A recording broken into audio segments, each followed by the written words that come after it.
Hello दोस्तों, आपका एक बार फिर हमारे यूट्यूब चैनल आशीष काल्को में स्वागत है। आज का हमारा नया चैप्टर है, चैप्टर 3 है। कौन सा है? वैद्युत रसायन, जिसका इंग्लिश में क्या बोलते हैं, इलेक्ट्रोकेमिस्ट्री। ठीक है।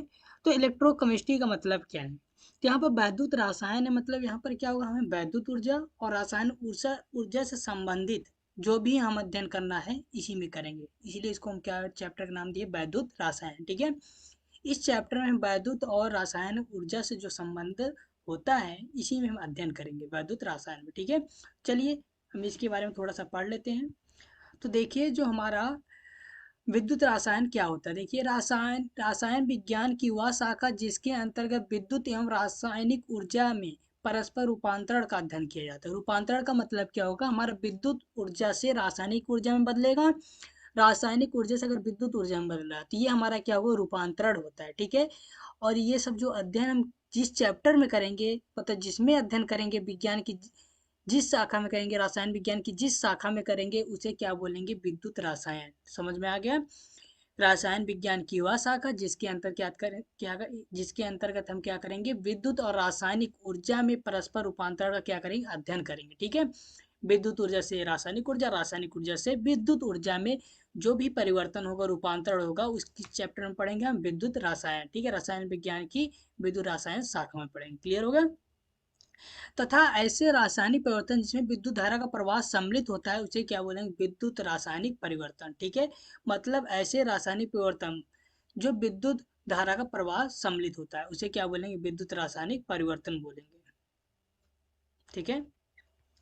अब देखिए, अभी हमें विद्युत रसायन पढ़ना है, उसको जानने से पहले कुछ छोटे छोटे जो पॉइंट होते हैं, ठीक है, जिनकी सहायता से आप वहाँ पर आसानी समझ सकते हैं। ये हमारा ये इम्पोर्टेंट नहीं है ना, लेकिन इम्पोर्टेंट इसलिए ये बन जाता है क्योंकि आगे समझने के लिए ये जो हमारे जो छोटे छोटे पॉइंट है इसको जानना आवश्यक होता है। ठीक है। तो इसलिए मैं छोटे छोटे पहले पॉइंट बता दे रहा हूँ ताकि वहाँ पर ना डिटेल में बताना पड़े। ठीक है। डायरेक्ट हम बोल देंगे तो आप समझ जाएंगे हम किसकी बात करें या क्या करना चाहते हैं। ठीक है। तो इस आगे पढ़ने से पहले हमें क्या पढ़ना पड़ेगा, इलेक्ट्रोड। ठीक है। अब जो भी वैद्युत रसायन में आगे पढ़ना है, ठीक है, जो हमारा पहले हेडिंग था कैलोरी सेल है ना, डेनियल सेल है, तो उसको पढ़ने से पहले हमें इलेक्ट्रोड के बारे में पढ़ना पड़ेगा। ठीक है। तो इलेक्ट्रोड क्या होता है, ठीक है, तो देखिए, जब किसी धातु की प्लेट या छड़, ठीक है, प्लेट को क्या है, छड़ को उसी धातु के लवण के जलीय विलयन में रखा जाता है तो धातु की प्लेट पर क्या होता है, आवेश उत्पन्न हो जाता है। विलयन पर क्या होगा, समान मात्रा में विपरीत उत्पन्न हो जाता है आवेश। इस प्रकार की धातु प्लेट या छड़ क्या कहलाएगी, इलेक्ट्रोड कहलाती है। ठीक है। अब जो उत्पन्न होने वाले आवेश के आधार पर इलेक्ट्रोड को दो प्रकार के होते हैं, इन्हें क्रमशः एनोड या कैथोड बोलते हैं। ठीक है। तो इलेक्ट्रोड का मतलब क्या होता है, समझिए। जैसे, तो देखिए यहाँ पर कहना क्या मतलब है, जैसे कह रहा है, जब किसी धातु की छड़, ठीक है, अब वो छड़ देखिए, एक छड़ मान लेते हैं क्या, हमारा जिंक की छड़ है, ठीक है, उसको हम क्या करेंगे, जलीय विलयन बोला है तो हम जिंक सल्फेट के विलयन में डुबो देंगे। ठीक है। अब उसमें मान लेते हैं हमारा क्या आ जाएगा, हमारा ऋण आवेश आ जाता है। ठीक है। फिर हम दूसरा छड़ लेंगे, क्या लेंगे, वो कापर लेंगे, कापर की छड़ को क्या करेंगे, कापर सल्फेट के विलयन में डुबो देंगे। ठीक है। जब उस पर डुबो देंगे तो हमारा क्या होगा, हमारा धनावेश आ जाता है। ठीक है। तो अगर उत्पन्न होने वाले आवेश के आधार पर देखिए, एक हमारा ऋणावेश आ रहा है, एक धनावेश आ रहा है ना, इसी के अकॉर्डिंग, इसी के अनुसार क्या है, इसको दो भागों में बांट दिया गया, एक एनोड, एक क्या बांट दिया गया है, कैथोड पे बांट दिया गया है।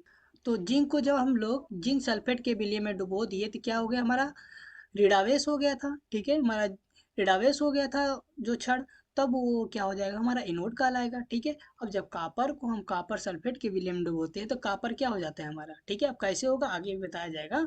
अभी ये समझिए, सल्फेट के कापर सल्फेट के विलय में डुबो दिया जाएगा तो जो कापर का छड़ है वो हमारा क्या होगा, धनावेश हो जाता है, तो उसे हम क्या बोलेंगे, कैथोड बोलेंगे। ठीक है। तो एक ऋणावेश है जिसको हम क्या बोलेंगे, अगर हमारा जो छड़ है वो ऋणावेश है तो हमारा क्या एनोड का कार्य करेगा, अगर हमारा जो छड़ है वो धनावेश है तो किसका कार्य करेगा, कैथोड का। ठीक है। अब ये सब आगे काम आने वाला है। ठीक है। तो आगे चलिए।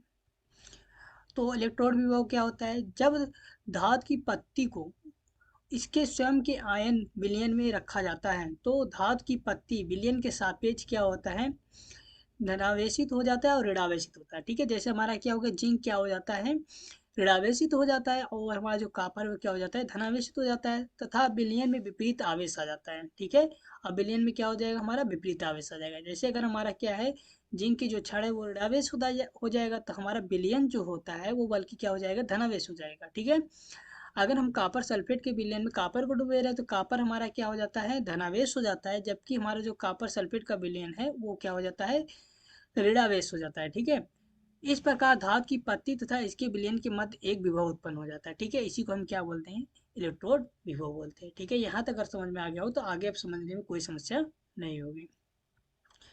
देखिए विद्युत रासायनिक सेल क्या होता है।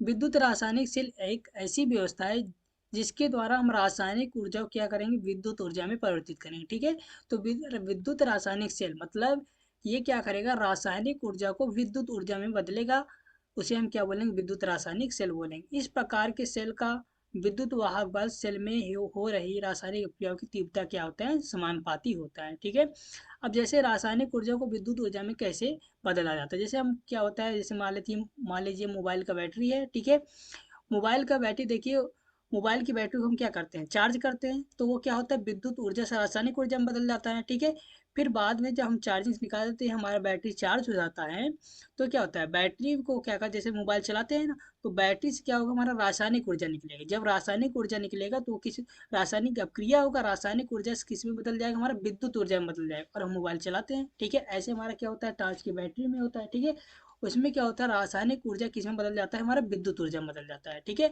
उसमें कुछ ना कुछ रासायनिक अपक्रिया होगा, फिर हमारा क्या होगा, विद्युत का फ्लो करेगा और हम क्या करेंगे, जैसे कोई भी इलेक्ट्रिक का चीज़ है उसको आसानी से चला सकते हैं। तो समझ में आ गया रासायनिक क्या सेल होता है, विद्युत रासायनिक सेल। ठीक है, तो ऊर्जा परिवर्तन के आधार पे जो विद्युत रासायनिक सेल है निम्न प्रकार की होती है। ठीक है, तो चलिए देखते हैं कौन कौन से प्रकार की होती है। तो देखिए सांद्रता सेल, इस प्रकार की सेल में एक सांद्रता वाले विलयन से अन्य सांद्रता वाले विलयन की ओर विलेय के हस्तांतरण के कारण होने वाली ऊर्जा परिवर्तन क्या बोलेंगे, विद्युत ऊर्जा का उत्पादन किया जाता है। ठीक है, इस प्रकार के सेल में एक सांद्रता वाले विलयन से अन्य सांद्रता, ठीक है, जैसे दो सांद्रता वाले अलग अलग, जिनकी सांद्रता क्या है, अलग अलग है ना, तो क्या होगा, एक सांद्रता वाले विलयन से अगर अधिक सांद्रता वाले विलयन में क्या हो रहा है, विलेय का हस्तांतरण हो रहा है, होने के कारण क्या होगा, ऊर्जा में कुछ ना कुछ परिवर्तन होगा, जिसको हम क्या, जिससे हमारा क्या होगा, विद्युत ऊर्जा का उत्पादन होता है, जिसे हम क्या बोलते हैं, सांद्रता सेल। ठीक है, सांद्रता सेल में क्या होता है, दोनों की सांद्रताओं में अंतर होता है। ठीक है, और हमारा क्या होगा, विलेय का हस्तांतरण होगा और ऊर्जा में परिवर्तन होगा और विद्युत का जो होगा उत्पादन हो जाएगा, इलेक्ट्रिक ऊर्जा का क्या होगा, इलेक्ट्रिक करंट का उत्पादन हो जाएगा, इलेक्ट्रिक एनर्जी का। ठीक है, जिसको हम क्या बोलते हैं, सांद्रता सेल बोलते हैं। क्लियर हो गया, ये सब छोटे छोटे पॉइंट है। अब क्या है, हमारा रासायनिक सेल क्या है, इस प्रकार की सेलों में रासायनिक या भौतिक परिवर्तन में कोई ऊर्जा परिवर्तन होने वाली ऊर्जा परिवर्तन से विद्युत ऊर्जा का उत्पादन होता है। ठीक है, अब ये हमारा रासायनिक सेल है ना, तो इस प्रकार के सेलों में क्या होगा, रासायनिक या भौतिक ऊर्जा में होने वाले ऊर्जा परिवर्तन से क्या होगा, विद्युत ऊर्जा का उत्पादन होता है। ठीक है, रासायनिक सेल क्या होता है, वो रासायनिक ऊर्जा को क्या करेगा, विद्युत ऊर्जा में बदल देगा। ठीक है, तो उसी क्या बोलते हैं, रासायनिक सेल बोलेंगे। ठीक है, इन सेलों की खोज जो की है सन 1780 में लुइस गैल्वेने ने की है। ठीक है, और सन 1800 में हाँ एलेसेंड्रो वोल्टा ने द्वारा की गई थी। ठीक है, इसीलिए इसका नाम क्या पड़ा है, गैल्वेनिक सेल भी पड़ा है, इसे या वोल्टी सेल भी कहते हैं या तो रासायनिक सेल भी कहते हैं। याद रखे रहिएगा, रासायनिक सेल, गैल्वेनिक सेल और वोल्टी सेल तीनों एक ही चीज है। ठीक है, तो यहाँ पर कंफ्यूज होने की आवश्यकता नहीं है, तीनों एक ही मतलब है। तो चलिए अब देखते हैं जो हमारा रासायनिक सेल है, ठीक है, गैल्वेनिक सेल है, उसका बारे में पढ़ लेते हैं ना। तो गैल्वेनिक सेल जो होता है, गैल्वेनिक सेल मतलब हमारा क्या है, वोल्टी सेल एक ही चीज है ना। तो गैल्वेनिक सेल के द्वारा रासायनिक ऊर्जा को विद्युत ऊर्जा में परिवर्तित किया जाता है। ठीक है, विद्युत रासायनिक सेल भी कहते हैं। ठीक है, वही चीज है, क्योंकि विद्युत रासायनिक सेल जो है वही हमारा गैल्वेनिक सेल है।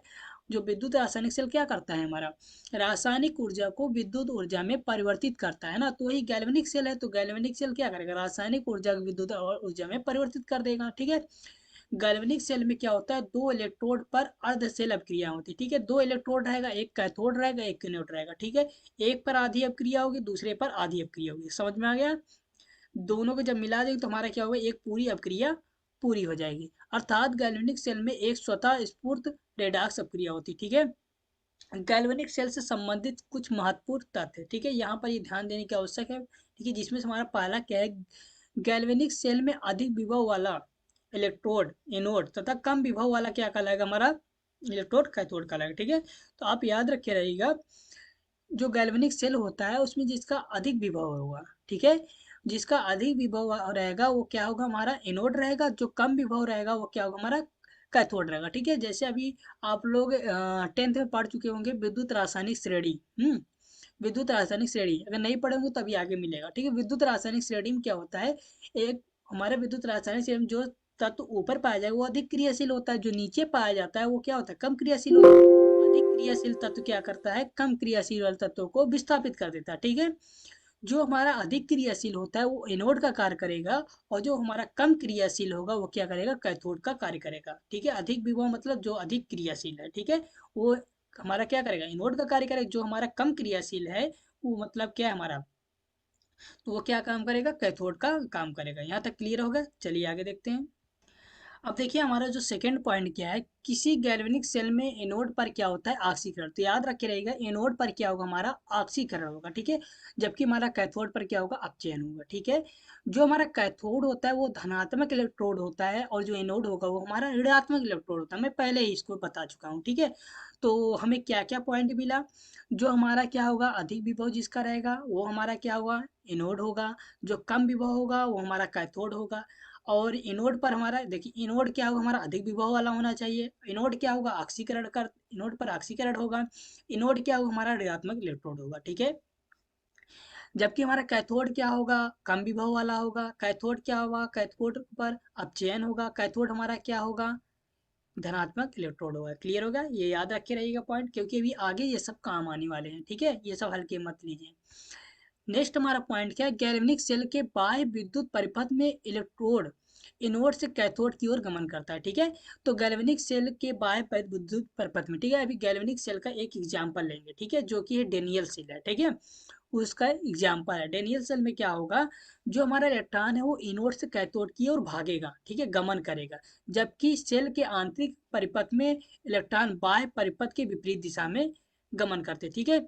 जबकि सेल के आंतरिक परिपथ में क्या होगा, इलेक्ट्रॉन बाह्य परिपथ के विपरीत दिशा में गमन करते हैं। अब ये सब जो हम अभी तक पढ़ चुके हैं, अब ये सब आगे मिलने वाला, सबको एक साथ मिलाकर हम पढ़ेंगे, ठीक है। तो यहाँ तक अगर नहीं समझे होंगे तो एक बार फिर रिपीट कर दीजिए ना, कुछ लोग भगा कर भी देख लेंगे, ठीक है। तो हमें एक एक पॉइंट समझते हुए चलना है, ताकि अभी हमें आगे सब मिलाऊंगा ना तो आपको समझ में आ जाए हम बोल क्या रहे हैं, ठीक है। नहीं तो कन्फ्यूजन हो जाएंगे, ठीक है। बहुत होता बहुत ईजी है, लेकिन ये जो छोटे छोटे पॉइंट है ये आप नहीं समझते, जिसके लिए आपको क्या होता है, जिसके कारण आपको बहुत टफ लगता है। तो चलिए आगे देखते हैं। अब देखिए डेनियल सेल क्या होता है। डेनियल सेल एक प्रारूपिक गैल्वेनिक सेल है, ठीक है। जो डेनियल सेल है वही क्या है, गैल्वेनिक सेल का एक एग्जाम्पल है, ठीक है। इस सेल में क्या होते हैं, दो प्रकार के विलयन होते हैं, ठीक है। एक कॉपर सल्फेट का विलयन होता है, एक जिंक सल्फेट का विलयन। मतलब हम दो पात्र लेंगे, एक में कॉपर सल्फेट का विलयन रख देंगे, दूसरे पात्र में हम जिंक सल्फेट के विलयन को रख देंगे, ठीक है। पहले वाले में जिंक सल्फेट, दूसरे वाले में कॉपर सल्फेट को रख देंगे। यहाँ तक समझ में आया। डेनियल सेल क्या है, प्रारूपिक गैल्वेनिक सेल है, मतलब गैल्वेनिक सेल का क्या है, एक एग्जाम्पल है। इस सेल में क्या होगा, दो एक विलयन रहेगा, एक कॉपर सल्फेट का, एक जिंक सल्फेट का। क्लियर हो गया। तथा दोनों विलयनों का संपर्क एक यू आकार की नली से कर दिया जाता है, ठीक है, जिसे लवण सेतु बोलते हैं, ठीक है। तो हमें अभी क्या करेंगे, दो विलयन उनको संपर्क क्या करें, उनका संपर्क लवण सेतु से कर देंगे, ठीक है। तो जो कैसा आकार करेगा, यू आकार की नली करेगा। लवण सेतु जो होता है वो पोटेशियम क्लोराइड और सबसे बना रहता है, ठीक है। पोटेशियम क्लोराइड रहेगा, KCl का, या तो और सब रहते हैं ना, अभी आगे मिलेगा। इसकी सहायता से दो अर्ध सेलों को जोड़कर एक पूर्ण सेल बना दिया जाता है, ठीक है। एक हमारा कॉपर सल्फेट का विलयन है, जिसमें हमारा क्या होगा, कॉपर की छड़ को डुबोए रहेंगे। एक जिंक सल्फेट का विलयन रहेगा, जिसमें जिंक को डुबोए रहेंगे, ठीक है। दोनों में क्या होगा, हमारा आधा आधा क्रिया होगा, आधा अर्ध सेल है ना। एक में आधा क्रिया होगा, एक में आधा क्रिया होगा, दोनों को मिला देंगे तो दोनों क्या होगा, एक पूर्ण सेल का निर्माण करेगा। तो चलिए, जितना ये सब पढ़े हैं अब इसको हम फिगर में मिलाते हैं, तो देखिए क्या यही चीज हमारा है। देखिए ये हमारा फिगर है डेनियल सेल का, ठीक है। तो मैंने क्या बोला, दो विलयन देखिए, इसमें हमारा क्या जिंक सल्फेट का विलयन है, इसमें क्या है कॉपर सल्फेट सल्फेट का विलयन है, ठीक है। मैंने ऊपर जैसे बोला, ठीक है। अब इन दोनों में क्या होगा, हमारा ये इसमें क्या होगा, आधा सेल है, ठीक है, अर्ध सेल है। ये हमारा क्या अर्ध सेल है, ठीक है। इसमें क्या किया, ये जिंक सल्फेट के विलयन में क्या किया गया, जिंक की छड़ को डुबो दिया गया, ठीक है। और कॉपर सल्फेट के विलयन में कॉपर की छड़ को डुबो दिया गया, ठीक है। और इन दोनों को क्या किया, लवण सेतु से जोड़ दिया गया। लवण सेतु क्या है हमारा, KCl है, पोटेशियम नाइट्रेट है, और या अमोनियम क्लोराइड है, ठीक है। यहाँ तक समझ में आ गया है। तो अब ये इसको क्यों जोड़ते हैं, क्योंकि ये हमारा जैसे सपोज क्या करेंगे, हम एक बार ये पात्र बनाएंगे, ठीक है। अब यहाँ पर क्या करेंगे, जिंक सल्फेट का विलयन रख दिए और इसमें क्या किया, जिंक के छड़ को डुबो दिए, ठीक है। यहाँ पर भी एक पात्र लिए, ठीक है, जिसमें क्या लिए, कॉपर सल्फेट का विलयन ले लिए, इसमें क्या किया, कॉपर की छड़ को डुबो दिए, ठीक है। और इन दोनों को हम क्या किए, जोड़ दिए, ठीक है। अब देखिए, अगर इसको हम सपोज नहीं लगाए हुए हैं लवण सेट को, तो हमारा क्या होगा, ये एक दूसरे से जुड़ा हुआ नहीं है, तो हमारा क्या होगा, ये हमारा जो होगा, ये सेल जो हमारा बना है, ये अर्ध सेल बन जाएगा, ठीक है। अब इसी को पूरा करने के लिए क्या करेंगे, ये हम लवण सेतु लगा देंगे, ठीक है। क्योंकि इसी से हमारा क्या हुआ, क्योंकि जैसे हम, अगर हमारा विद्युत का फ्लो होता है तो कैसे होता है, उसमें हमारा क्या होगा, वायर का जुड़ा होना आवश्यक है, ठीक है। तो यहाँ पर उड़ के थोड़ी ना चला जाएगा ना, तो ऐसे ही इसी को हम लगा लवण सेतु लगा देते हैं, जिसकी सहायता से क्या होगा, हमारा इलेक्ट्रॉन का फ्लो होगा और विद्युत का फ्लो होगा। क्लियर हो गया। तो लवण सेतु को यहाँ पर लगा दिया मैंने, ठीक है। अब देखिए, लवण सेतु को लगा दिए, जो लवण सेतु होता है वो हमारा क्या होगा, KCl का होगा, पोटेशियम नाइट्रेट का होगा, अमोनियम क्लोराइड का होगा, ठीक है। फिर यहाँ पर ये जो छोटा ये दिख रहा है, यहाँ पर क्या लगा रहता है, हमारा जिलेटिन या अगार के साथ लगा रहता है, ठीक है। तो समझ में आ गया। पहले हम क्या बनाएंगे, ऐसे एक पात्र बना लेंगे, ठीक है। और इसमें क्या करेंगे, हम जिंक सल्फेट के विलयन को भर देंगे, ठीक है। फिर यहाँ पर जिंक की छड़ को डुबो देंगे, फिर यहाँ पर क्या करेंगे, कॉपर सल्फेट के विलयन इसमें भर देंगे, इसमें क्या करेंगे, कॉपर की छड़ को डुबो देंगे, ठीक है। इनके बीच क्या लगा देंगे, लवण सेतु लगा देंगे, जो किसका होगा, KCl का, पोटेशियम नाइट्रेट का, अमोनियम क्लोराइड का, ठीक है। और यहाँ पर हमारा क्या रहेगा, यहाँ पर, ठीक है, यहाँ पर जो गोला हुआ भाग है, गोला है, तो जिलेटिन या अगार अगार के साथ रहता है, ठीक है। यहाँ पर ये एक प्रकार का जेल होता है, इसी को लगा देते हैं, ठीक है। अब ठीक है, अब यहाँ तक समझ गए। अब ये सब जो होता है हमारा, जो आगे प्रक्रिया होगा, अब चलिए पहले थोड़ा थ्योरी पर लेते हैं, तो उसके बाद वापस फिगर में आते हैं, ठीक है। तो अभी तक मैंने जो ऊपर पढ़ा वही चीज़ यहाँ पर कर दी है, ठीक है। तो अब फिर पढ़ेंगे, फिर यहाँ पर देखेंगे क्या वही चीज़ हो रहा है कि नहीं।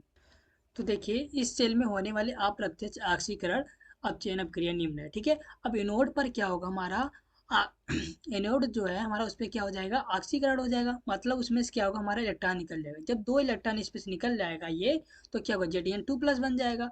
अब कॉपर में क्या होगा, कैथोड है, ठीक है, कैथोड, इस पर क्या होगा, हमारा अपचयन होगा, मतलब यहाँ पर दो इलेक्ट्रॉन हमारा जुड़ जाएगा, तो क्या हुआ, जब जुड़ जाएगा तो हमारा क्या होगा, Cu बन जाएगा। क्लियर हो गया। जब इसको हम जोड़ देंगे, क्या बन जाएगा, Zn हो जाएगा, Cu2+ हो जाएगा। अब ये जो 2 इलेक्ट्रॉन है, ये 2 इलेक्ट्रॉन से हमारा कैंसिल हो जाएगा, ठीक है। कुल सेल अपक्रिया हमारा कितना आ जाएगा, ये Zn2+ हो जाएगा, ये हो जाएगा। तो मैंने ये वाला जो है पूरा जोड़ के यहाँ पर लिख दिया, फिर यहाँ पर जोड़ कर ये लिख दिया, तो 2 इलेक्ट्रॉन, ये 2 इलेक्ट्रॉन क्या हो जाएगा, कैंसिल हो जाएगा, तो हमारा ये आ जाएगा, ठीक है। यहाँ तक समझ में आ गया होगा। तो चलिए देखते हैं आगे। तो देखिए इस फिगर में होगा क्या, अब यहाँ से क्या होगा ना, कि यहाँ पर हमारा क्या है, जिंक, जिंक की छड़ है, तो यहाँ से क्या होगा, हमारा Zn2+ निकल जाएगा, यहाँ से क्या होगा, हमारा Zn2+ निकल जाएगा, यहाँ पर क्या होगा, हमारा इलेक्ट्रॉन इलेक्ट्रॉन, ऐसे ही Zn2+ निकल कर पूरा क्या होगा, विलयन में से जिंक सल्फेट के विलयन में फैलने लगेगा, ठीक है। और यहाँ पर हमारा क्या हो जाएगा, यहाँ पर माइनस माइनस माइनस हो जाएगा, ठीक है, माइनस माइनस माइनस यहाँ पर हो जाएगा चार्ज, ठीक है। अब ये हमारा क्या होगा, रेड सीधा हो जाएगा, ठीक है। ये हमारा क्या एनोड होगा, ये एनोड पर क्या होता है, हमारा ऑक्सीकरण होता है, ठीक है, मतलब यहाँ से इलेक्ट्रॉन निकलेगा, तो यहाँ पर Zn2+ निकल जाएगा। अब ये इलेक्ट्रॉन क्या होगा, हमारा ऐसे आएगा, घूमते हुए घूमते हुए घूमते हुए यहाँ पर आएगा, ठीक है। अब जब यहाँ पर देखिए, ये इधर के साइड घूम गया, जैसे अगर ये हमारा क्या गैल्वेनोमीटर है, इसको बोलते हैं गैल्वेनोमीटर, अगर ये हमारा सीधा है तो विद्युत का फ्लो नहीं हो रहा है। अगर ये इधर घूम गया है ना, देखिए इधर घुमा है, जिस दिशा में घुमा है तो समझ जाएंगे उधर ही विद्युत धारा का प्रवाह हो रहा है, ठीक है, ये दिखाता है। इलेक्ट्रॉन का फ्लो इधर हो रहा है, ठीक है। कहने का मतलब ये, इसके साथ पता चल सकता है हमें कि इलेक्ट्रॉन किधर भाग रहा है, इलेक्ट्रॉन इधर फ्लो हो रहा है। अगर हमारे ये इधर घूमता तो क्या होगा, इलेक्ट्रॉन का फ्लो इधर होता है, ठीक है। अब इलेक्ट्रॉन ऐसे घूमते हुए घूमते हुए घूमते हुए ऐसे आएगा, ठीक है। अब इलेक्ट्रॉन इसमें आ गया हमारा, ठीक। अब यहाँ पर क्या होगा, ये copper 2+ है, ठीक है। अब यहाँ पर copper 2+ है, यहाँ पर दो इलेक्ट्रॉन आएगा, यहाँ पर दो इलेक्ट्रॉन यहाँ से निकल रहा है ना, Zn2+ है, मतलब यहाँ पर दो इलेक्ट्रॉन ये छोड़ दिया। अब ऐसे दो दो इलेक्ट्रॉन आएगा तो कॉपर को क्या करेगा, यहाँ पर 2+ है ना, तो इसको क्या कर, दो इलेक्ट्रॉन इसको और चाहिए, तो यहाँ पर दो आकर क्या हो जाएगा, हमारा इसके साथ उदासीन हो जाएगा, ठीक है। मतलब यहाँ पर क्या होगा, दो इलेक्ट्रॉन आकर ऐसे कॉपर सल्फेट से जुड़ता हमारा चला जाएगा। क्लियर हुआ कि नहीं। तो यहाँ तक समझ में आ गया, ठीक है। तो यहाँ पर क्या है देखिए, तो यहाँ से क्या होगा, हमारा Zn क्या होगा, Zn2+ और 2 इलेक्ट्रॉन टूट जाएगी, यहाँ पर Zn2+ ऐसे फैल जाएगा, इसी में भर जाएगा, ठीक है। और यहाँ पर दो इलेक्ट्रॉन आ जाएगा, ये क्या होगा, यहाँ पर ऐसे इलेक्ट्रॉन आ जाएगा हमारा, इसमें आ जाएगा। और यहाँ पर क्या होगा, हमारा copper 2+ होगा, ठीक है। अब यहाँ से क्या होगा, ये दो इलेक्ट्रॉन इससे मिल जाएगा तो क्या बना लेगा, हमारा कॉपर बना लेगा, कॉपर बना लेगा, ठीक है। अब देखिए यहाँ पर ध्यान से, अब यहाँ पर क्या होगा, Zn2+ ऐसे निकलता जाएगा, इसमें हमारा भरता चला जाएगा, ठीक है। अब इसमें भरता चला जाएगा तो यहाँ पर Zn की मात्रा ज़्यादा हो जाएगी, ठीक है। और इसमें क्या हो जाएगा, हमारा ये भरता चला जाएगा, भरता चला जाएगा, ठीक है। तो ठीक है, तो देखिए यहाँ पर क्या होगा। अब जैसे यहाँ पर Zn2+ की मात्रा बढ़ती चली जाएगी, यहाँ पर क्या होगा हमारा, यहाँ पर जब इलेक्ट्रॉन आएगा तो क्या होगा, यहाँ से जो कॉपर सल्फेट है, यहाँ से कॉपर सल्फेट क्या होगा, कॉपर निकल कर हमारा क्या आएगा, यहाँ से 2 इलेक्ट्रॉन लेने आ जाएगा। तो यहाँ पर क्या होगा, SO4 की मात्रा बढ़ जाएगी ना, क्योंकि कॉपर तो यहाँ पर आएगा चार्ज लेने। तो यहाँ से यहाँ पर आ जाएगा हमारा, 2 इलेक्ट्रॉन लेने आ जाएगा, और यहाँ पर Zn2+ की मात्रा बढ़ती चली जाएगी, ठीक है। अब क्या हो जाएगा, अब यहाँ पर Zn2+ की मात्रा बढ़ती जाएगी। अगर यहाँ पर बहुत संख्या में Zn2+ हो जा रहा है, अगर हमारा यहाँ से Zn2+ फिर निकल रहा है, तो क्या करेगा, यहाँ पर बहुत अधिक मात्रा में, तो क्या करेगा, तुरंत प्रतिकर्षित कर देगा, कहेगा भागो यहाँ से ना, भागो कर देगा। तो वैसे यहाँ पर हो जाएगा, SO4 की मात्रा बढ़ती चली जाएगी। फिर क्या होगा, जब SO4 की मात्रा बढ़ती चली जाएगी तो यहाँ पर क्या होगा, कॉपर निकल नहीं पाएगा, ठीक है, कॉपर यहाँ पर निकल नहीं पाएगा। ऐसे यहाँ पर क्या होगा, Zn2+ यहाँ पर निकल कर हमारा जो जिंक इलेक्ट्रोड है, यहाँ से जिंक जब हमारा निकलेगा तो क्या होगा, यहाँ पर बहुत अधिक संख्या में जिंक उपस्थित रहेंगे ना, तो वो क्या करेगा, प्रतिकर्षित करेगा, ठीक है। और यहीं पर हमारा अभिक्रिया क्या हो जाएगा, रुक जाएगा, रुक जाएगा। तो ये हमारा यहाँ पर अभिक्रिया पूरा नहीं हो पाएगा, ठीक है। अब यही अभिक्रिया को पूरा करने के लिए हम क्या प्रयोग करेंगे, प्रयोग किए लवण सेतु, ठीक है। अब लवण सेतु कैसे अभिक्रिया को पूरा करेगा, यहाँ पर क्या पोटेशियम क्लोराइड है। अब यहाँ पर क्या है, Zn2+ की मात्रा अधिक बढ़ती चली जाएगी, तो यहाँ से पोटेशियम क्लोराइड है, तो यहाँ पर Cl आकर, मतलब निगेटिव वाला आकर क्या करेगा, इसको उदासीन कर देगा। मतलब यहाँ पर क्या होगा, ZnCl2, मतलब यहाँ पर 2 क्लोरीन मिलकर क्या हो जाएगा, उदासीन हो जाएगा। उदासीन होता चला जाएगा, उदासीन होता चला जाएगा, और हमारा निकलता चला जाएगा, कोई दिक्कत नहीं हुआ, क्लियर हुआ। ये लवण सेतु क्यों काम आया। ऐसे ही यहाँ पर क्या होगा, यहाँ पर जब Cu2+ निकलता जाएगा, ठीक है, SO4 की मात्रा बढ़ती चली जाएगी। अब हमारा क्या होगा, और यहाँ पर निकलने नहीं देगा, कहेगा अब नहीं, मेरे पास बस इतना ही काफ़ी है, हम नहीं दे पाएंगे ना। तो SO4 क्या करेगा, उसको उदासीनता अगर हमें और निकालना है कॉपर, अब कॉपर जाएगा, कहेगा नहीं हमें जाना है इलेक्ट्रॉन लेने, तो ये जाने नहीं देगा। तो हम चाहते हैं वो जाए, तो हम क्या करें, तो नहीं, वही तो अब क्रिया हमारा क्या हो जाएगा, रुक जाएगा। लेकिन हम अब क्रिया को बढ़ाना चाहते हैं, तो क्या होगा, यहाँ से क्या चला गया, हमारा क्लोरीन चला गया, यहाँ पर आ जाएगा हमारा पोटेशियम आ जाएगा, ठीक है। पोटेशियम क्या होगा, SO4 के साथ मिल जाएगा, तो K2SO4 बना लेगा, और हमारा क्या होगा, उदासीन हो जाएगा ना। तो उदासीन हो जाएगा, तो ऐसे ही हमारा क्या होगा, यहाँ से निकलता रहेगा Zn2+, यहाँ पर आकर इलेक्ट्रॉन, इलेक्ट्रॉन यहाँ आता रहेगा, कॉपर यहाँ से निकल कर इसमें चला जाएगा, और यहाँ पर जैसे ही अधिक संख्या में बढ़ता चला जाएगा SO4-, तो यहाँ पर क्या आएगा, K+ जो मिलकर उदासीन हो जाएगा, और यहाँ पर जो Zn2+ है, ये मिलकर उदासीन हो जाएगा, ठीक है, क्लोरीन से। इस प्रकार हमारा अभिक्रिया चलता रहेगा, ठीक है। यहाँ पर क्या होगा, हमारा इलेक्ट्रॉन निकल रहा है, इसलिए इसको क्या बोलेंगे, ऑक्सीकरण बोलेंगे। इनोड है ना, एनोड, एनोड जो होता है हमारा रेड सिरा होता है, ठीक है।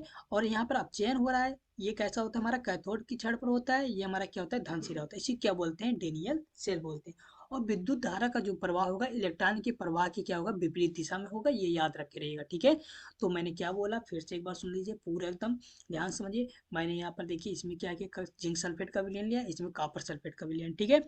इसमें जिंक की छड़ को डुबो दिया इलेक्ट्रोड को, यहाँ पर कॉपर के इलेक्ट्रोड को, छड़ को डुबो दिया, ठीक है। अब यहाँ पर क्या करेंगे, यहाँ से इलेक्ट्रॉन हमारा निकलेगा, ठीक है, मतलब Zn2+ निकलेगा, यहाँ पर इलेक्ट्रॉन बच जाएगा, ये घूमता हुआ इलेक्ट्रॉन यहाँ पर आएगा, इसमें घुस जाएगा, और यहाँ पर कॉपर यहाँ पर चला जाएगा, इसको कॉपर से इलेक्ट्रॉन ले लेगा, ठीक है। अभी एक पॉइंट मैंने बताना भूल गया, ठीक है, मैं बताया नहीं अभी तक, तो ध्यान से अभी ये बता देता हूँ। तो यहाँ पर आकर उदासीन हो जाएगा, लेकिन यहाँ पर SO4- की मात्रा बढ़ती चली जाएगी, बढ़ती चली जाएगी, बढ़ती चली जाएगी, ठीक है। और यहाँ पर क्या होगा, हमारा जिंक 2+ की मात्रा बढ़ती चली जाएगी। अब यहाँ पर अपक्रिया हमारा रुक जाएगा, क्योंकि यहाँ पर Zn2+ और निकलेगा, तो यहाँ पर पहले से ही प्रेजेंट है, तो क्या करेगा, अब नहीं हम, अब कहेगा कि अब भागो, मतलब उसको क्या करेगा, प्रतिकर्षित कर देगा, क्योंकि दोनों क्या है, प्लस है ना। तो ऐसे यहाँ पर क्या होगा, कहेगा कि अब हम नहीं जाने देंगे Cu को, ठीक है। तो ये जाने नहीं देगा, हमारा क्रिया रुक जाएगा। तब क्या होगा, हमारा लवण सेतु का प्रयोग करेंगे। लवण सेतु क्या करेगा, यहाँ पर क्या लगा हुआ है, हमारे जिलेटिन, ये एक प्रकार का जेल है, ठीक है। यहाँ पर जिंक पोटेशियम क्लोराइड है ना, तो यहाँ पर Cl क्या हुआ, जिंक के साथ मिलकर उदासीन हो जाएगा, और यहाँ पर जो पोटेशियम है SO4 के साथ मिलकर उदासीन हो जाएगा, और ये हमारा क्रिया क्या हो जाएगा, मतलब ये पूर्ण सेल बन जाएगा, ठीक है। और धारा का प्रवाह क्या होगा, हमारा इस दिशा में होने लगेगा, ठीक है।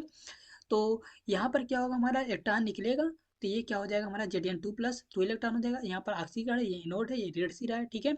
याद रखे रहिए, कॉपर 2 प्लस में क्या होगा हमारा इलेक्ट्रॉन लेगा तो Cu बना लेगा, यहाँ पर अब चेन होगा कैथोड धन सिरा, ठीक है। तो देखिए अब यहाँ से जब इलेक्ट्रॉन निकल रहा है तो इसमें आ रहा है, ठीक है। तो जाहिर सी बात है ये क्या होगा, धीरे धीरे ये हमारा पतला होता चला, ये जो आपको ऐसे दिख रहा है ना, मतलब ये खत्म हो गया, ये भाग अब क्या होगा धीरे धीरे खत्म हो जाएगा, ठीक है। जब जितना हमारा विलयन में डुबोया गया है, ठीक है। तो ये धीरे धीरे खत्म होगा, मतलब पतला होता चला जाएगा, और ये हमारा क्या होगा धीरे धीरे मोटा होता चला जाएगा, ठीक है। तो यही पूरी प्रक्रिया की किस में होती है, डेनियल सेल में होती है, ठीक है। तो मैं आशा करता हूँ समझ में आ गया होगा। तो ये समझ में आ गया कैसे किया मैंने, ठीक है। ये चीज अभी बताया था ना। तो वह अर्ध सेल जिस पर ऑक्सीकरण होता है वो क्या होगा, जेडियन। इसको हम ऐसे लिखते हैं जेडियन, ये क्या है, कड़ी पाई Zn2 प्लस सेल ऑक्सीकरण अर्ध सेल कराता है, ठीक है। ये जो हमारा होगा ऑक्सीकरण अर्ध सेल होगा, ठीक है। फिर यहाँ पर और जिस पर अपचयन होता है, मतलब Cu2 प्लस Cu, मतलब 2 इलेक्ट्रॉन ग्रहण करके क्या बना लेगा हमारा Cu बना लेगा, ये 2 इलेक्ट्रॉन क्या करेगा निकाल कर Zn2 प्लस बना लेगा, ठीक है। यहाँ पर क्या होगा ऑक्सीकरण अर्ध सेल है, ये हमारा क्या अपचयन अर्ध सेल है, ठीक है। ये ऑक्सीकरण अर्ध सेल इसलिए है क्योंकि ये 2 इलेक्ट्रॉन त्याग कर धनायन बना लिया है। यहाँ पर क्या होगा, ये 2 इलेक्ट्रॉन को ग्रहण किया है, इसलिए क्या होगा अपचयन अर्ध सेल कहलाएगा। क्लियर हो गया। जब Zn2 plus copper 2 plus ion की सांद्रता 1 इकाई होती है ना, तो इसका विद्युत विभव कितना होता है, 1.1 वोल्ट होता है, ठीक है। याद रखे रहेगा। इस प्रकार की युक्ति को गैल्वनी या वोल्टी सेल कहते हैं, ठीक है। इस प्रकार का जो हम लोग डेनियल सेल पढ़े हैं तो उसे हम क्या बोलते हैं, वोल्टी सेल बोलते हैं, ठीक है। तो आगे देखिए, डेनियल सेल डेनियल सेल के बाह्य परिपथ में विद्युत धारा के प्रवाह से दौरान इलेक्ट्रॉन एनोड से कैथोड की ओर जा रहा है, ठीक है। इलेक्ट्रॉन जो हमारा था, अभी हम लोग देखे ना पहला क्या था, जो पहला विलयन था हमारा जिंक सल्फेट का वो एनोड था, जिंक सल्फेट का जिंक का जो हमारा छड़ है वो क्या है, एनोड है। और जो हमारा कॉपर का छड़ है वो क्या है, कैथोड है। तो इलेक्ट्रॉन किधर फ्लो हो रहा था, एनोड से कैथोड ना, मतलब हमारा जिंक से कहाँ पर फ्लो हो रहा था, कॉपर में फ्लो हो रहा था ना। तो वही चीज़ है यहाँ पर। और उसकी ध्रुवता क्रमशः क्या है, ऋणात्मक एवं धनात्मक, ठीक है। मतलब जिंक हमारा क्या था, ऋणात्मक था जिंक का क्षण, और हमारा जो कॉपर का क्षण है वो क्या है, धनात्मक था। इस प्रकार रासायनिक ऊर्जा विद्युत ऊर्जा में परिवर्तित हो जाएगी। अब देखिए यहाँ पर इलेक्ट्रॉन को फ्लो होगा तो क्या होगा, हमारा विद्युत ऊर्जा मिलेगा, ठीक है, मतलब ऊर्जा मिलेगा। तो वही क्या होगा हमारा विद्युत ऊर्जा, पहले बैटरी था अब क्या मिल गया, बैटरी से हमें बैटरी में अभिक्रिया हुआ और हमें क्या प्राप्त हो गया, विद्युत ऊर्जा का प्राप्ति हो गई। कुछ कुछ सेल अभिक्रिया में अभिक्रिया दो अर्ध सेलो अभिक्रियाओं का योग होती है, ठीक है। यहाँ पर दो सेल दो हमारा क्या था विलयन था, उसको दोनों को मिला दिए तो हमारा एक क्या हो गया, पूर्ण सेल का निर्माण हो गया। तो मैं आशा करता हूँ यहाँ तक आपको पूरा समझ में आ गया होगा, ठीक है। जो भी नए नए कई शब्द मिले होंगे ना, तो आप वीडियो जब रिपीट करके आप देखेंगे तो आपको अच्छे समझ में आ जाएगा। और फेयर बनाते नोट्स बनाते चलिए, ठीक है, क्योंकि नोट्स बनाते चलेंगे तो आपको याद भी अच्छे से हो जाएगा और समझ में ही आएगा, ठीक है। तो चलिए अब आगे चलते हैं। तो देखिए, यदि गैल्वेनिक सेल में एक विपरीत बाह्य विभव लगाया जाए, ठीक है, जब बाह्य विभव लगाया जाए तो गैल्वेनिक सेल की कार्यप्रणाली निम्न परिवर्तन देखें, ठीक है। अब यहाँ पर क्या लगाया जा रहा है, बाह्य विभव, ठीक है। बाकी सब क्या है हमारा, वो सब सेम है, ठीक है। यहाँ पर लवड़ से तो ये हमारा जिंक सल्फेट का विलयन, कॉपर सल्फेट का विलयन, ठीक है, सब सेम ही है, ठीक है। बस यहाँ पर क्या किया जा रहा है, बाह्य विभव लगाया जा रहा है, ठीक है। तो यहाँ पर देखिए क्या बाह्य विभव लगाया जाता है तो हमारा क्या क्या परिवर्तन देखने को मिलता है, ठीक है। देखिए हमारा का जो पहला वाला है, जब ई बाय, ठीक है, बाहर जो विभव है वो क्या है, 1.1 वोल्ट से क्या है हमारा लेस देन है, मतलब कम है, ठीक है। तो कम है तो यहाँ पर क्या हो, इलेक्ट्रॉन का प्रवाह क्या है, जिंक छड़ से, जिंक छड़ से, ये हमारा जिंक जिंक छड़ से क्या होगा हमारा, कॉपर छड़ की तरफ होगा, ठीक है। तो वही चीज में यहाँ पर मैंने लिखा है, ठीक है। अतः विद्युत धारा कॉपर से जिंक की ओर प्रवाहित होगी, ठीक है। देखिए जहां पर इलेक्ट्रॉन जिस दिशा में फ्लो हो रहा है उसके विपरीत दिशा में हमारा क्या होगा, विद्युत का फ्लो होगा, ये याद रखे रहेगा पॉइंट, ठीक है। तो यहाँ पर विद्युत का फ्लो विपरीत दिशा में हो जाएगा, ठीक है। तो हमारा सेकेंड पॉइंट क्या है, जिंक एनोड पर से घुलता है, जिंक जो हमारा एनोड पे से घुलता है तथा कैथोड पर निक्षेपित होता है। अब यहाँ से क्या होगा, हमारा निकलेगा ये कम होता चला जाएगा, यहाँ से मतलब इलेक्ट्रॉन निकलेगा विलयन में जाएगा, यहाँ पर इलेक्ट्रॉन निकल रहेगा हमारा, ठीक है। जिंक तो यहाँ पर आ जाएगा Zn2 प्लस, और यहाँ से इलेक्ट्रॉन घूमता हुआ इसमें आ जाएगा, ये मोटा होता चला जाएगा, ये पतला होता चला जाएगा, ये हमारा घुलता चला जाएगा, ये हमारा क्या होगा, निक्षेपित होता जाएगा, ठीक है, मोटा होता चला जाएगा, ठीक है। अब चलिए सेकंड वाला फिगर देखते हैं। जब कह रहा है जब ई बाय बराबर क्या हो, 1.1 वोल्ट हो, ठीक है। तो क्या हो जाएगा, पहला पॉइंट क्या है, इलेक्ट्रॉन तथा विद्युत धारा का कोई प्रवाह नहीं होता है, ठीक है। तो हमारा ये जो देख रहे हैं ना, ये जो होगा हमारा क्या होगा, ऐसे ही सीधा खड़ा रह जाएगी गैल्वेनिक सेल, ठीक है। इसमें कोई भी विक्षेप नहीं होगा। यहाँ पर विक्षेप हुआ इस दिशा में, तो मतलब इलेक्ट्रॉन का फ्लो इस दिशा में हो रहा है, तो विद्युत धारा का प्रवाह इस दिशा में होगा, ठीक है। अब देखिए जब हम क्या करते हैं, ई बाय जो मतलब वोल्टता लेते हैं कितना, 1.1 ही वोल्ट लेते हैं बाय विभव, ठीक है। तो हमारे यहाँ पर कोई विक्षेप नहीं होगा, तो जब विक्षेप नहीं होगा तो विद्युत धारा का प्रवाह भी नहीं होगा, ठीक है, क्योंकि इलेक्ट्रॉन का नहीं फ्लो हो रहा है। तो दूसरा क्या है पॉइंट, कोई भी रासायनिक अभिक्रिया नहीं होगी। जब हमारा यहाँ पर कोई भी इलेक्ट्रॉन का फ्लो नहीं हो रहा, तो कोई भी विद्युत धारा प्रवाह नहीं होगा। जब विद्युत धारा का प्रवाह नहीं हो रहा है, तो हमारा कोई भी रासायनिक अभिक्रिया नहीं हो रहा है। तो ठीक है, तो समझ में आ गया। जब ई बाय बराबर 1.1 वोल्ट लेंगे तो यहाँ पर कोई भी परिवर्तन नहीं होगा, ठीक है। जबकि यहाँ पर हम क्या होगा, हमारा विद्युत धारा इस डायरेक्शन में बहेगा और हमारा जो इलेक्ट्रॉन का फ्लो होगा इस दिशा में जाएगा, ठीक है। अब गा हमारा क्या है, जब by E by greater than क्या रहेगा, 1.1, मतलब वोल्ट का क्या रहेगा, हमारा ई बाय अधिक रहेगा किससे, 1.1 वोल्ट से, ठीक है। तो हमारा क्या देखिए परिवर्तन मिलता है देखने को, इलेक्ट्रॉन का जो प्रवाह है कापर से जिंक की ओर। अब हमारा जो इलेक्ट्रॉन इधर से इधर जा रहा है ना, जिंक से कापर में जा रहा था, अब क्या होगा, हमारा इलेक्ट्रॉन कापर से जिंक की ओर प्रवाह होगा, ठीक है। और विद्युत धारा का प्रवाह क्या होगा, जिंक से कॉपर, और तब विद्युत धारा का प्रवाह उल्टा होने लगेगा, ठीक है। पहले हमारा इलेक्ट्रॉन क्या था, जिंक से कॉपर में जा रहा था, लेकिन जैसे ही ई बाय को बढ़ा दिए हम वोल्टता को, तो हमारा क्या हो गया, जो इलेक्ट्रॉन है कॉपर से जिंक में जाने लगा, और विद्युत धारा जो प्रवाह पहले क्या हो रहा था, जिंक से कॉपर में हो रहा था, अब क्या होगा, कॉपर से जिंक में होगा, सॉरी, जिंक से पहले क्या हो रहा था, पहले कॉपर से जिंक में हो रहा था विद्युत धारा का प्रवाह, मतलब इस डायरेक्शन में हो रहा था ना। अब क्या होगा हमारा, जिंक से कॉपर में, मतलब इस डायरेक्शन में होगा विद्युत धारा का प्रवाह, क्लियर हो गया। जिंक जिंक इलेक्ट्रोड पर निक्षेपित करता है, और कॉपर इलेक्ट्रोड्स पे क्या होता है, घुलता है, ठीक है। जिंक जो होगा, जिंक इलेक्ट्रोड पर क्या होगा, निक्षेपित हो जाता है, और कॉपर इलेक्ट्रोड से घुलता है, क्लियर हो गया। तो समझ में आ गया होगा, ये जो बाय प्रणाली है, मतलब इसमें जो बाय सेल विभव लगा देते हैं तो क्या परिवर्तन आता है देखने को मिलता है, ठीक है। समझ में आ गया, नहीं समझ में आएगा तो वीडियो रिपीट करके देख लीजिएगा। तो देखिए गैल्वेनिक सेल को जो निरूपण कैसे किया जाता है उसको अब हम देखेंगे, ठीक है। तो पहले इसको पॉइंट पढ़ लेते हैं, तो चलिए निरूपण करके फिर दिखा देते हैं, ठीक है। एक पूर्ण गैल्वेनिक सेल को व्यक्त करने के निम्नलिखित नियमों का पालन किया जाता है। पहला मानक है एनोड। एनोड जो अर्ध सेल होता है बाईं ओर लिखा जाता है, इसके पश्चात कैथोड अर्ध सेल को दाईं ओर लिखा जाता है। तो देखिए कैसे हम लिखते हैं, देखिए एनोड जो सेल है इसको बाईं ओर लिख दिए, और कैथोड वाले को दाईं ओर लिख दिया, ठीक है। तो पहला यही पॉइंट था, समझ में आ गया। तो वही चीज़ था, बाईं ओर के इसको लिख देते हैं हम, जिंक वाले को लिख दिए थे ना बाईं ओर, क्योंकि वो एनोड अर्थ सेल है, और दाईं ओर क्या लिख दिए थे हम, कैथोड, मतलब हम क्या लिख दिए थे, कॉपर वाले सेल को लिख दिए, ठीक है। तो सेकंड वाला पॉइंट क्या है, एक ऊर्ध्वाधर रेखा द्वारा दो अवस्थाओं पदार्थ की अवस्था को हम पृथक कर देते हैं, ठीक है। और यहाँ पर क्या है, समान प्रावस्था में उपस्थित विभिन्न पदार्थों को क्या हुआ, कामा द्वारा प्रयोग करते हैं, ठीक है। तो देख लेते हैं इन दोनों पॉइंट को। तो देखिए यहाँ पर दोनों प्रवस्थाओं को अलग करने के लिए क्या करें, यहाँ पर हमें लोग एक ऐसे सीधी लाइन खींच दिए, ठीक है, एक सीमा को प्रावस्था सीमा लगा दिए, ठीक है। अब यहाँ पर देखिए ये सब जो दिए हैं, यहाँ पर क्या लगा देंगे हम, कामा। ये जब सांद्रता दिया है, ठीक है, सांद्रता दिया है तो हम क्या करेंगे, इसको लिखना रहेगा तो हम क्या करेंगे, कामा लगा के यहाँ पर लिख देंगे, ठीक है। ये एक सोल्यूशन है, मतलब ये जलीय विलयन है, ये हमारा ठोस अवस्था में रहता है, ठीक है। ये जो कॉपर जो हमारा ये सल्फेट 2+ आया, कैसे आया होगा, सल्फर डाइऑक्साइड जो है हमारा उससे अलग हुआ, सल्फर डाइऑक्साइड बोल रहे हैं, सल्फेट से अलग हुआ होगा ना, क्योंकि कॉपर सल्फेट था। कॉपर सल्फेट से क्या हुआ, हमारा कॉपर अलग हो गया ना, तब ये CO2+ हो गया। तो हमारा क्या था, जलीय विलयन था ना, तो इसलिए एक्वस हो गया। अब इसको सांद्रता को लिखना है तो हम कामा लगा कर यहाँ पर लिख देंगे, तो समझ में आ गया तीनों पॉइंट। अब हमारा क्या है, दो बड़ी बड़ी रेखाओं द्वारा लवण छेद को प्रदर्शित किया जाता है, ठीक है। लवण छेद को किससे प्रदर्शित किया जाता है, अलग करने के लिए डबल ऐसे खड़ी पाई से, ठीक है। जबकि दो प्रावस्थाओं को अलग करने के लिए हम एक सीधी लाइन का प्रयोग करते हैं, ठीक है। ये समझ में आ गया। तो अभी हम दिखा रहे हैं, पदार्थ के महत्वपूर्ण अभिलाक्षिक जैसे गैस का दाब, आयनों की सांद्रता को लिखने के तुरंत पश्चात क्या कर रहे हैं हम, कोष्ठक में लिखे जाते हैं, ठीक है। तो चलिए देखते हैं ये दो। अब देखिए यहाँ पर क्या है, लवण छेद का प्रयोग किया गया है, ठीक है। यहाँ पर अलग अलग करने के लिए दोनों, ठीक है। यहाँ पर इनोड और कैथोड को अलग करने के लिए क्या किया गया है, यहाँ पर लवण छेद का प्रयोग किया गया है। इनोड पे यहाँ पर देखिए, अब यहाँ पर क्या है, यहाँ पर देखिए, यहाँ पर जो कॉपर, यहाँ पर Cu है, यहाँ पर Cu2+, मतलब यहाँ से इलेक्ट्रॉन निकल रहा है, ठीक है। मतलब यहाँ से Cu2+ इलेक्ट्रॉन यहाँ पर निकल रहा है, और ये हमारा क्या है, इलेक्ट्रॉन ये ग्रहण कर रहा है। जैसे इसको मान लेते हैं, वो पिछला वाला ही फिगर अगर लेंगे तो यहाँ पर क्या होगा, हमारा Zn हो जाएगा, Zn2+ हो जाएगा। यहाँ पर क्या होगा हमारा Cu हो जाएगा, यहाँ पर CO2+ हो जाएगा, ठीक है। तो वही चीज़ है, ऊपर वाला ही है।